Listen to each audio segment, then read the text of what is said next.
할렐루야.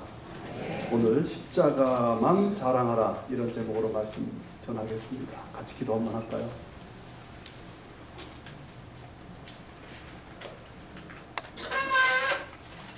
사랑하는 하나님 아버지, 주님을 만나고 싶어서 이 자리에 달려나왔습니다. 오늘 나의 삶을 향하신 하나님의 뜻을 알고 싶어서 지금 머리 숙였습니다.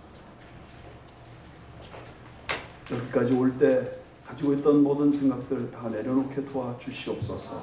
염려도 근심도 걱정도 다 내려놓고 오늘 주님의 십자가를 다시 보는 시간이 되게 해 주시옵소서.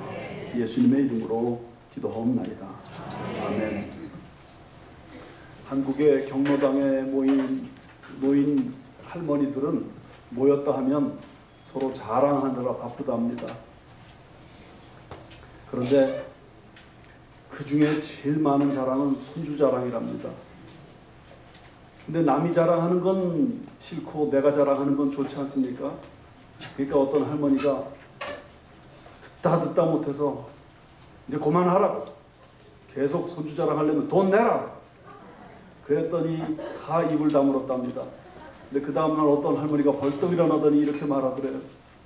돈 1,000원씩 다 나눠주면서 돈 받았으니까 나 자랑 좀 하자. 사람은 자랑하는 맛에 사는 면이 있습니다.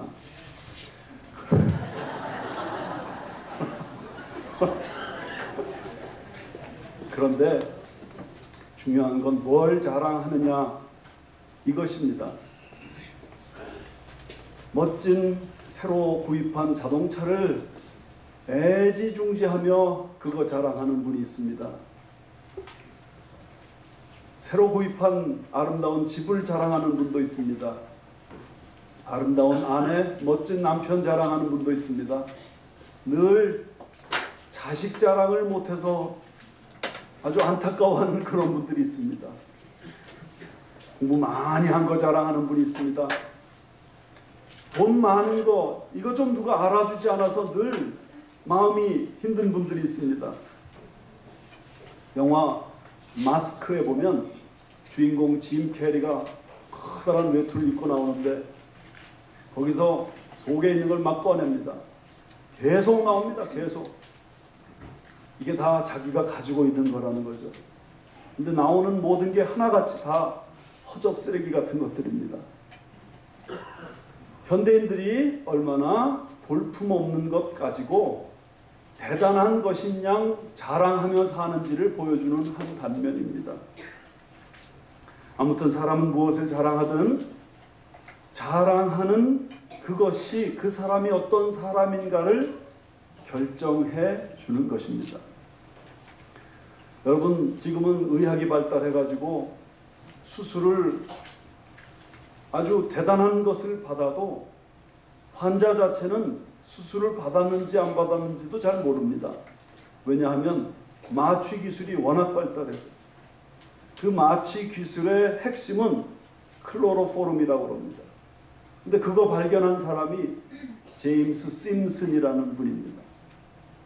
이 제임스 심슨의 클로로포름 발견은 그야말로 현대의학의 새로운 장을 연 획기적인 사건입니다. 그러니 제임스 심슨은 언제 어디서나 내가 클로로포름을 발견했다, 이거 자랑하고 싶을 거 아닙니까? 그 마음을 안 어떤 기자가 당신이 제일 자랑하고 싶은 건 뭐요? 클로로포름이지요? 그랬더니 이 제임스 심슨이 정색을 하면서 이렇게 말하더랍니다. 아니요, 내가 가장 자랑할 것은 오직 예수 그리스도의 십자가뿐입니다. 왜냐하면 내가 예수 그리스도의 십자가로 말미암아 그 끔찍한 죄악에서 자유함을 얻었기 때문입니다. 이러더라는 것입니다. 그러니 제임스 심슨은 확실한 그리스도인이요, 그의 자랑이 오직 십자가인 것을 보면 그는 성경대로 십자가만 자랑하는 사람인 게 분명합니다. 묻습니다. 오늘 여러분들은 무엇을 자랑거리로 삼으셨습니까? 지난 한 주 살면서 뭘 가지고 자랑하셨어요? 오늘 여기 본문 말씀의 사도 바울은 이렇게 14절에 말씀합니다. 그러나 내게는 우리 주 예수 그리스도의 십자가 외에 결코 자랑할 것이 없으니 그리스도로 말미암아 세상이 나를 대하여 십자가에 못 박히고 나 또한 세상을 대하여 그러하니라. 무슨 말이죠? 예수님 외에는, 예수님 말고는 난 자랑할 게 아무것도 없는 사람입니다. 그리스도 때문에 내가 세상과 이제 아무런 상관이 없는 사람이 됐습니다. 사실 사도 바울에게 있어서 세상은 대단히 중요합니다. 그는 남달리 인간적 배경이 훌륭한 사람인 것 여러분 모두 아시지요? 출생부터 다른 사람이었습니다. 유대인 중에서도 자존심 강한 바리새인 출신입니다. 로마인 중에서도 태어날 때부터 로마 사람인 것입니다. 그는 정말 최고의 학문을 공부한 사람입니다. 그러니 세상적으로 자랑할 게 정말 많은 사람입니다. 그런데 예수 그리스도 때문에, 예수 그리스도의 십자가 때문에 이게 다 나하고 상관이 없다 말하는 것입니다. 여러분, 사람이 죽으면 그 옆에 억만 금을 쌓아놓으면 무슨 상관이 있습니까? 그 돈과 나가 무슨 상관이 있어요? 죽으면 상관없잖아요. 사람이 죽으면 아무리 그 엄청난 쾌락이 나를 즐겁게 한다 하더라도 상관이 없는 거예요. 명예가 무슨 소용이 있습니까? 죽으면 다 끝이죠. 죽으면 다 끝이에요. 죽었다는 것은 바로 그런 거예요. 사도 바울이 볼 때는 예수 그리스도의 십자가 그것만 보이는 거예요. 태양빛이 없을 때는 촛불 하나 켜놓으면 그 촛불 하나 때문에 방안이 밝아지죠. 그러나 대낮에 태양빛이 쨍쨍 내리쬐을 때 그 촛불이 무슨 의미가 있어요? 아무것도 아니죠. 의의 태양이신 예수 그리스도로 말미암아, 그분의 십자가로 말미암아 다른 모든 것들은 다 촛불처럼 여겨지는 거예요. 있어도 상관없고 없어도 상관없는 촛불 같은 것 들고서 내가 이것 가지고 자랑한다? 바울이 볼 때는 있을 수 없는 일이란 말입니다. 고린도전서 2장 2절에 내가 너희 중에서 예수 그리스도와 그가 십자가에 못 박히신 것 외에는 아무것도 알지 아니하기로 작정하였습니다. 역시 사도 바울이 다시 말한 겁니다. 예수 그리스도, 그리고 그 예수 그리스도의 특별히 십자가 외에 알지 않기로, 알아서 뭐 하겠어요? 의미가 없다는 거예요. 결심했다고 말합니다. 여러분, 여기서 바울의 말하는 걸 우리가 좀 더 주의를 기울여야 됩니다. 예수님 이야기할 때 사람들은 예수님의 여러 가지 면들을 가지고 예수님 대단하다 그렇게 말합니다. 예수님이 가르쳐 주신 교훈들 그거 대단하죠. 예수님이 일으키신 기적들 대단한 것들입니다. 예수님이 대적이 공격할 때 얼마나 지혜롭게 말씀하셨어요. 정말 놀라운 것들입니다. 그런데 사도 바울은 이렇게 말합니다. 예수 그리스도와 그 예수 그리스도의 십자가 외에는, 다시 말하면 예수님에 대한 이야기도 여러 가지 할 것이 많이 있지만 그 중에 십자가 외에는 알지 않겠다. 그렇게 결심을 했다고요. 왜냐하면 십자가만큼 예수님의 생애에 중요한 것이 없고 십자가만큼 우리 인류에 큰 영향을 끼친 것이 없기 때문입니다. 십자가가 뭡니까? 십자가는 한마디로 하나님의 신비입니다. 하나님의 미스터리입니다. 이 십자가에 가장 크게 잡아서 두 가지가 나타납니다. 하나님의 거룩하심.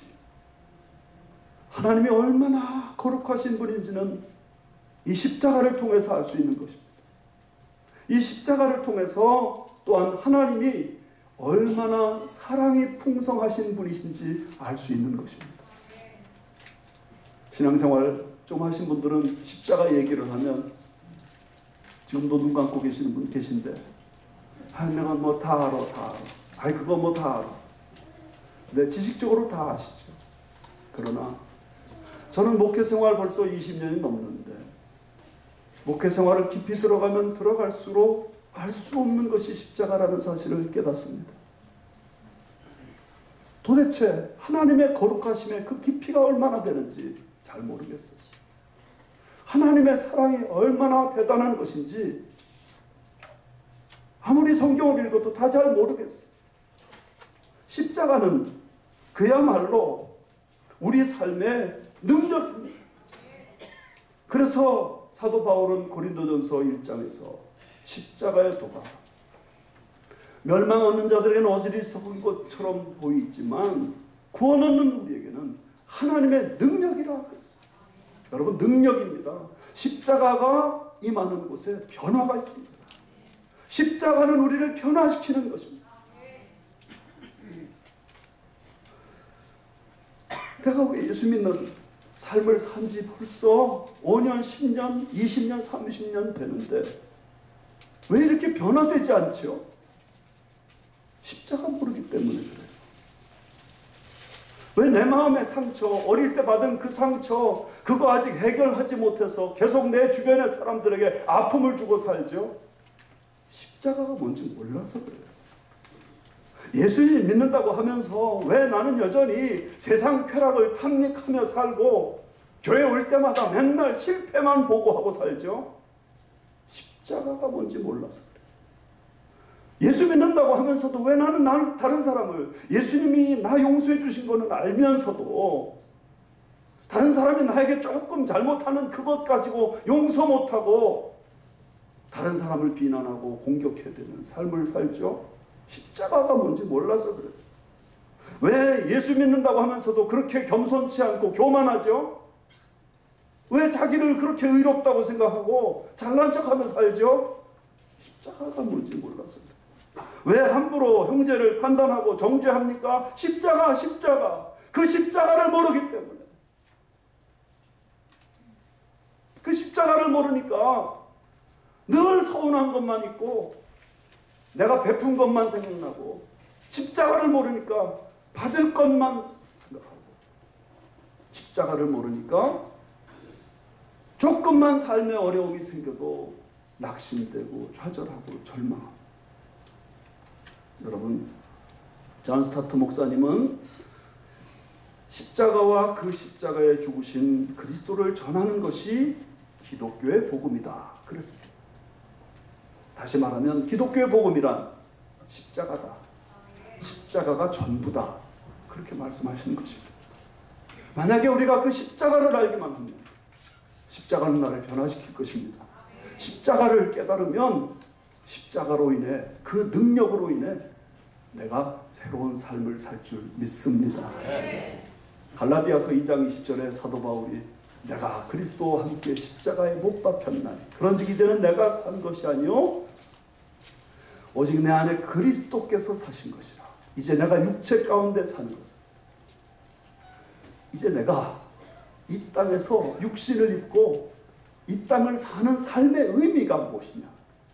이제 내가 육체 가운데 사는 것은 나를 사랑하사 나를 위하여, 보세요, 나를 사랑하셔요. 그리고 나를 위하셔요. 자기 몸을 버리신 하나님의 아들을 믿는 믿음 안에 사는 것이라. 십자가는 오늘 그런 의미에서 예수 믿는 사람들의 삶의 의미를 결정해 줍니다. 그렇구나. 내가 사는 게 십자가 때문에 사는 것이구나. 그러므로 예수 믿는 사람은 자랑할 게 하나밖에 없습니다. 뭐요? 십자가. 내가 여지껏 십자가 아닌 다른 것을 들고 내 자랑거리로 살고 있다면 난 아직도 십자가의 그 은혜, 십자가의 그 사랑, 그 축복을 모르는 것입니다. 왜 우리가 십자가만 자랑해야 되는지 세 가지 이유를 말씀드리겠습니다. 첫 번째, 십자가는 우리를 죄로부터 구원 얻게 해주는 하나님의 유일한 축복이 있기 때문입니다. 십자가 때문에 우리 죄 문제가 해결된다는 것입니다. 인생에 많은 문제가 있죠. 그 문제 중에 가장 깊은 문제는 죄 문제입니다. 왜 우리 삶에 이 어려움들이 끊이지 않고 혼란과 무질서와 좌절과 절망이 찾아오는가? 근본을 따라 들어가면 죄 때문입니다. 우리는 그런 의미에서 뼛속까지 죄인입니다. 내가 무슨 죄를 졌길래? 그러시는 분들은 자기를 잘 돌아보지 못한 분들일 가능성이 높습니다. 성경은 행동의 죄만 죄라고 말하지 않습니다. 말로 짓는 죄, 마음으로 짓는 죄까지도 성경은 죄라고 말합니다. 살인하지 말라, 간음하지 말라, 하지 말라는 거 하는 것도 죄지만 부모를 공경해라, 내 이웃을 사랑하라, 하라는 것 다 못하는 것도 죄란 말입니다. 그렇게 따지면 우리는 한마디로 죄덩어리요. 이 죄 문제를 태어나면서부터, 아니 모태에서부터, 그리고 이 세상 떠나는 무덤에 들어가는 그 마지막 순간까지 우리 스스로는 죄 문제를 해결하지 못합니다. 그런데 성경이 또 말씀하시는 것을 들어보십시오. 죄의 삭슨, 죄의 대가는 사망이라 말씀합니다. 죄 지은 결과 나에게 찾아오는 건 사망입니다. 그러면 또 어떤 분은 이렇게 빠져나갈 생각합니다. 딴 사람은 많은 죄를 짓고 큰 죄를 지었으니 사망당하는 게 맞지. 그러나 나는 조금 죄를 졌고 비교적 의롭게 살고 착한 일 많이 했지 않는가? 그런데 성경은 죄를 구별하지 않고 어떤 죄든지 지은 그 사람은 사망을 당한다고 말씀하십니다. 이런 원리입니다. 연못에 큰 돌멩이를 집어 던집니다. 그러면 풍덩하고 물에 빠집니다. 연못에 조그만 돌을 던집니다. 그러면 퐁당하고 물에 빠집니다. 그런데 그 두 돌은 똑같은 결과, 즉 연못 바닥에 가라앉습니다. 난 남보다 작은 죄를 졌다고요? 난 남보다 비교적 의로운 삶을 살았다고요? 여러분 한번 생각해 보세요. 비행기 타고 높이 올라갔습니다. 그러면 이 땅에서는 높은 건물, 낮은 건물 있고 그렇죠? 높은 산 있고 낮은 산 있죠. 비행기 타고 높이 내려다보면 다 그겁니다. 하나님이 보실 때 누구도 예외 없이 죄인입니다. 그리고 그 죄로 말미암아 사망을 당합니다. 이 문제를 어떻게 해결할까? 사실 모든 종교의 근본은 이것입니다. 이 죄 문제를 어떻게 해결할까? 그런데 기독교와 모든 다른 종교의 차이점은 이겁니다. 다 자기 스스로 해결하려고 노력하는 것입니다.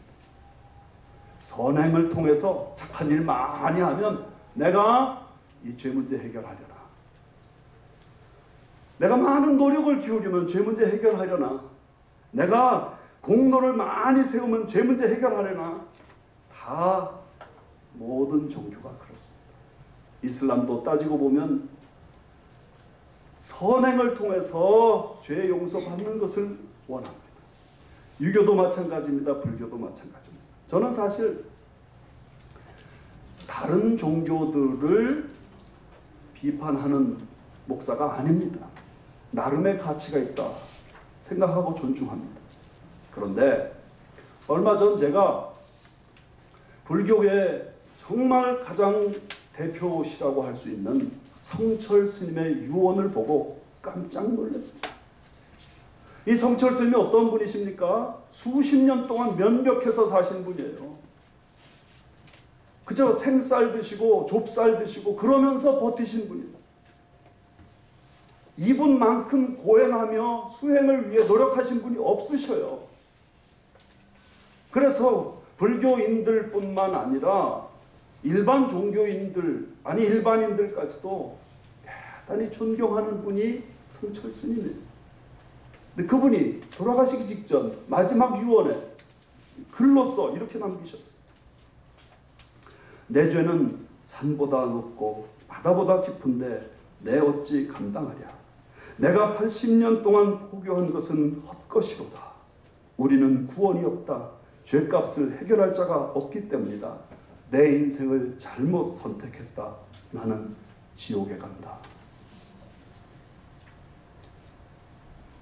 여러분, 이것이 인간 수행의 한계. 아무리 노력하고 아무리 힘써도 생각해 보세요.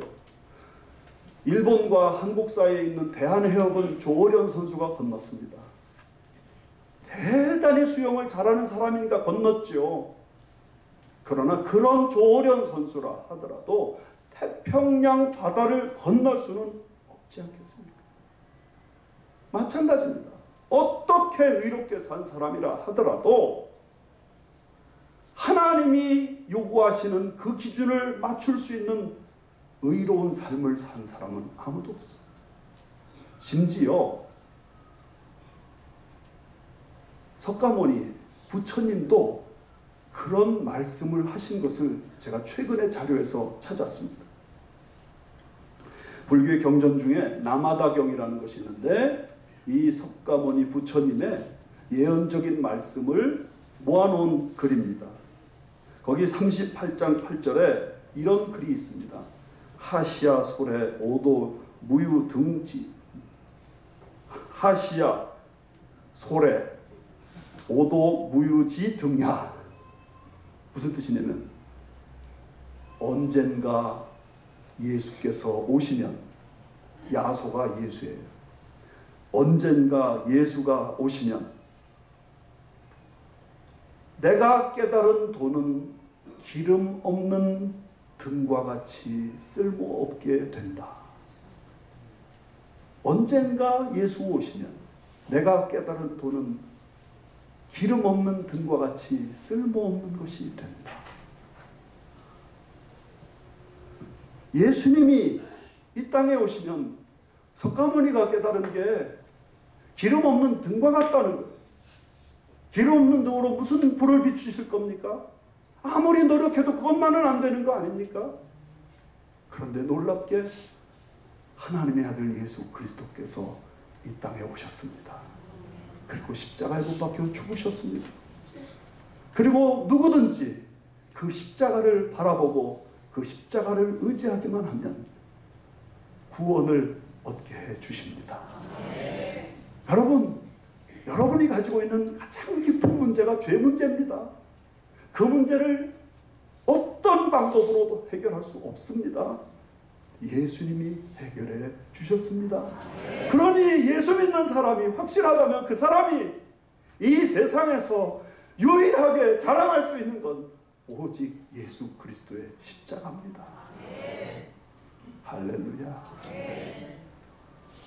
대한민국의 지성을 대표하는 이어령 선생의 문암 동료 이민아 변호사, 우리 지역에 사시던 분이기 때문에 우리가 잘 알고 있고 미국 법조계에서도 아주 인정하는 분입니다.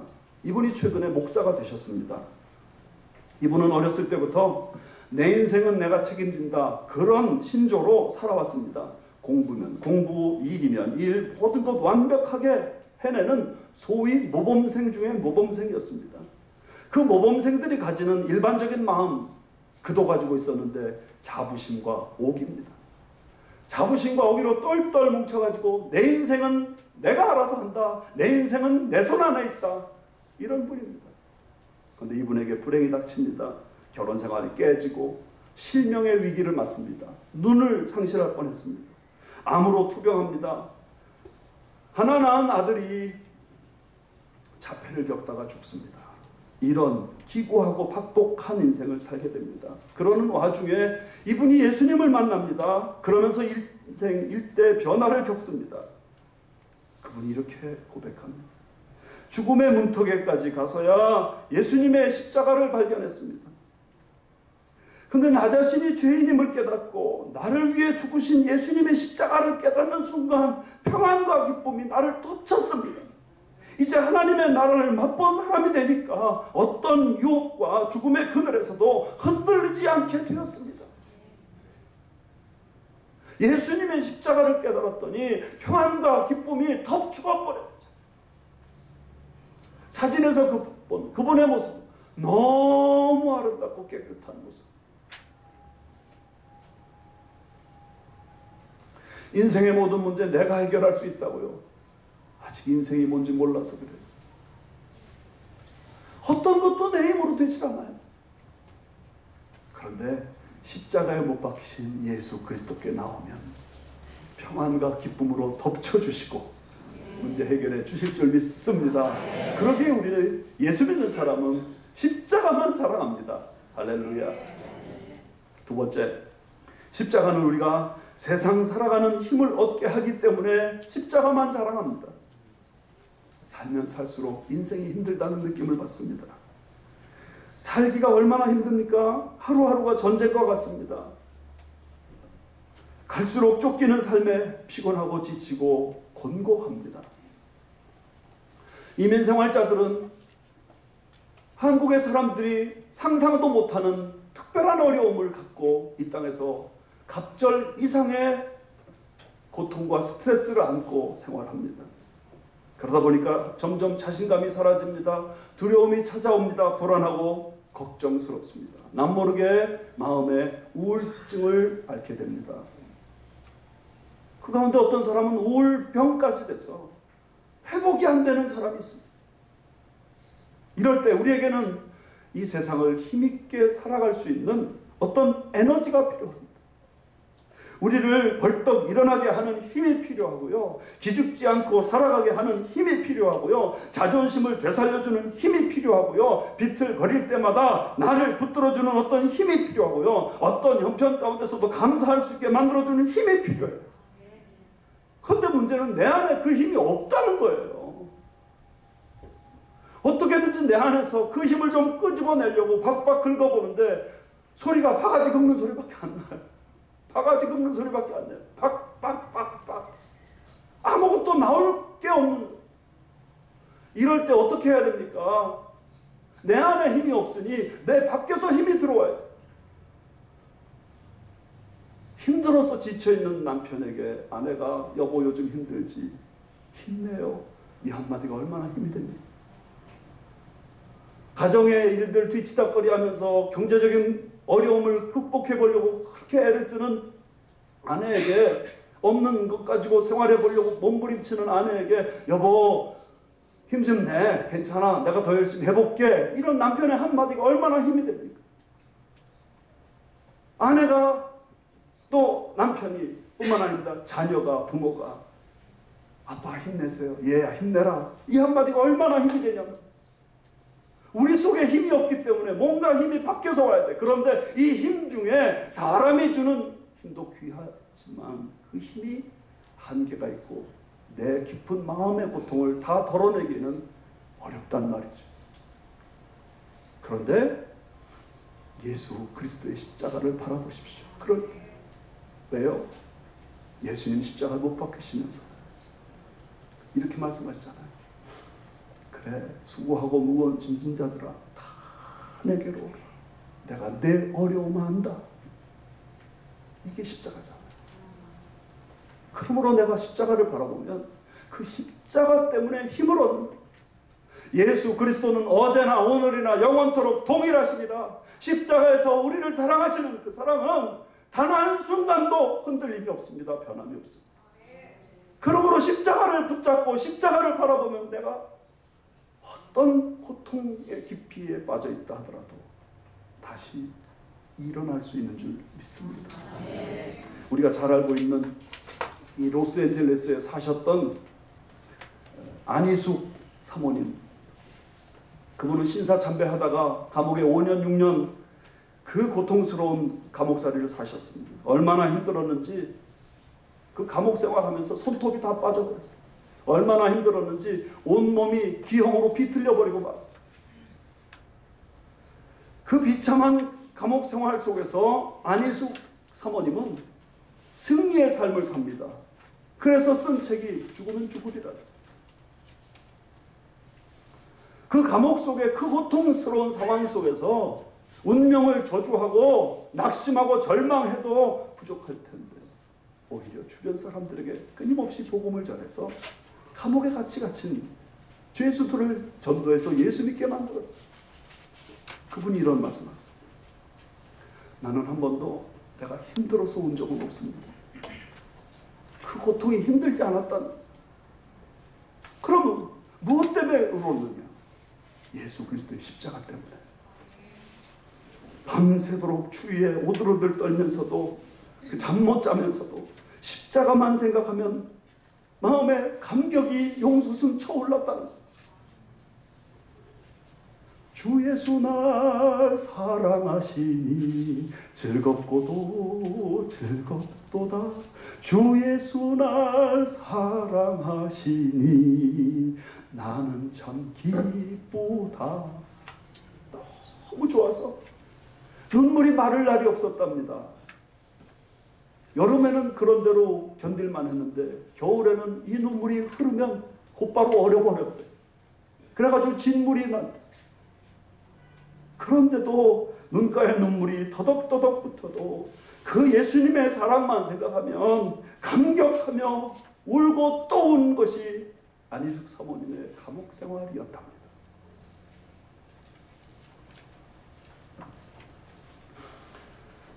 어떻게 그렇게 고통스러운 생활 속에서 힘을 낼 수 있었을까? 십자가의 그 사랑 때문입니다. 여러분, 인정하세요. 여러분이 지금 힘든 거, 고통스러운 거, 사실은 주변의 문제 때문이 면이 있죠. 그러나 그 문제를 극복할 에너지가 내게 없기 때문이라는 걸 인정하세요. 그리고 그럴 때마다 십자가를 바라보는 겁니다. 그러면 그 십자가 때문에 하나님의 그 사랑 깨닫고 벌떡 일어날 수 있고, 그 십자가 때문에 용기를 회복할 수 있고, 그 십자가 때문에 다시 사랑할 수 있고, 그 십자가 때문에 다시 용서할 수 있는 줄 믿습니다. 마지막 세 번째입니다. 십자가는 희생할 수 있는 힘을 주기 때문에 자랑할 수 있습니다. 세상 만사는 누군가 희생하기 때문에 발전하는 것입니다. 보세요. 부모님의 희생이 있었기 때문에 그래도 자식들이 번듯하게 살 수 있는 거죠. 우리가 살고 있는 이 미국 땅, 이렇게 우리가 참 좋은 문화 환경을 누리면서 살 수 있는 이유는 우리보다 먼저 미국에 들어온 이민자들이 희생의 땀, 눈물, 피를 흘렸기 때문인 줄 알지 않습니까? 한국이 지금처럼 잘 살게 된 것, 그 전쟁과 가난 속에서 우리 선배들이 고생을 마다치 않고 억세게 새벽부터 일어나서 새벽종 치며 새마을 운동했기 때문 아닙니까? 희생이 있었기 때문에 오늘 그 희생의 열매를 우리가 따먹는 것입니다. 이제 십자가를 바라보십시오. 오늘 성찬식인데 예수님께서는 최후의 만찬 석상에서 제자들을 불러 모아놓고 떡을 떼주시고 포도주를 부어주시면서 이렇게 말씀하십니다. 이것을 기억하여 나를 기념해라. 이것을 기억하여 나를 기념해라. 여기에 세 가지 의미가 있습니다. 첫째는 바로 예수님의 살을 찢고 피를 흘리시기에 우리가 구원의 축복을 받는 것이다. 둘째로는 그 예수님의 십자가 때문에 살아갈 힘과 용기를 얻는 것이다. 네, 마지막 세 번째는 너희도 나처럼 희생의 삶을 살지 않겠느냐. 본회퍼 목사님이 이렇게 말했습니다. 예수님이 누군가 제자로 부르실 때는 죽으라고 부르셨다. 여러분, 주님이 우리를 부르실 때 구원해 주기 위해서 부르셨죠. 물론 용기를 회복하고 기쁨으로 살도록 부르셨죠. 맞습니다. 그러나 주님이 우리를 부르신 궁극적인 목적은 죽으라고 부르신 것입니다. 자신이 십자가 위에 죽으시면서 하늘의 미랄이 땅에 떨어져 그대로 있으면 아무것도 되지 않지만, 그러나 죽으면 많은 열매를 맺는 것과 같이 본인이 죽으시면서 우리에게도 그 고난의 삶을 초청하시는 것입니다. 그렇기 때문에 우리가 십자가를 자랑합니다. 1970년 소련 공산당 시절 스탈린을 비난했다는 이유로 한 청년이 강제 수용소에 갇히게 됩니다. 강제 수용소에 갇힌 이 청년, 기가 막힌 절망과 좌절감에 빠집니다. 그런데 어느 날 이 청년에게 또 한 번 벼락 같은 소식이 들립니다. 장암에 걸려서 희망이 없다는 것입니다. 장암에 걸렸어요. 감옥에 들어왔죠. 암에 걸렸죠. 이제 내가 무슨 희망이 있겠는가. 그랬는데 며칠 후에 보리스 콘펠트라고 하는 유대인 의사가 수감되어서 들어왔습니다. 이 보리스 콘펠트는 이 청년의 건강 상태를 진단합니다. 그러면서 수용소의 명령을 어기고는 이 청년을 극진히 치료해 줍니다.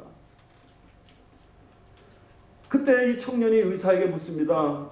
당신의 목숨을 잃어버릴지도 모르는데 도대체 왜 나를 살리려고 이렇게 애를 쓰십니까?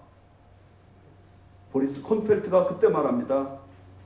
십자가에 죽으신 예수님의 사랑 때문이죠. 예수님께서 한 생명이 얼마나 귀중한지 가르쳐 주셨거든요. 이 청년의 마음에 도대체 예수라는 분이 누구시길래 이 생각이 들었습니다. 그래서 그때부터 성경을 읽습니다. 예수라는 분이 도대체 누구시길래.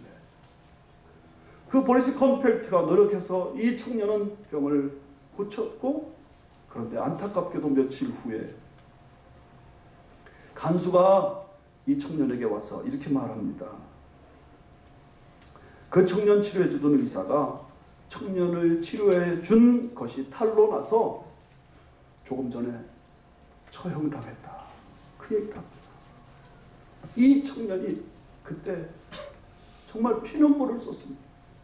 그러면서 도대체 예수라는 분이 누구시길래 그거 뻔히 알면서도 보리스 콘펠트 그 의사는 나를 위해 이런 삶을 선택했는가. 그리고 십자가에 못 박힌 예수님을 만납니다. 그러면서 이 청년이 결심합니다. 나도 보리스 콘펠트 같은 삶을 살겠다.